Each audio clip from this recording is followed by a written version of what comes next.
In today's video, I'm going to teach you how to put stop loss eToro.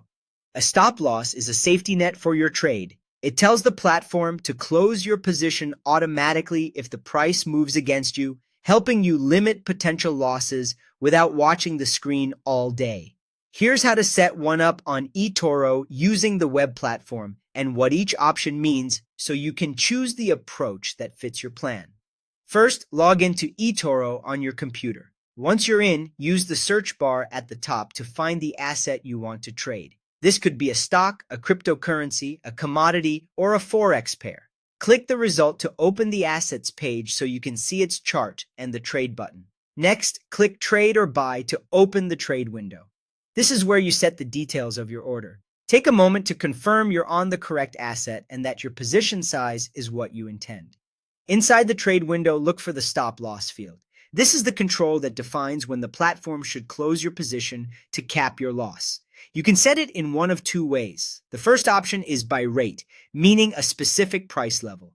If you're opening a buy position, set the stop loss below the current price at a level that reflects the maximum downside you're prepared to accept. When the market reaches that rate, eToro will trigger a close at the next available price.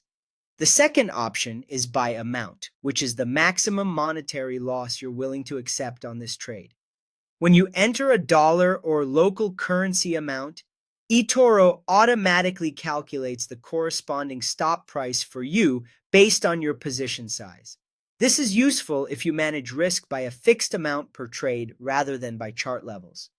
Before you place the order, review your stop carefully.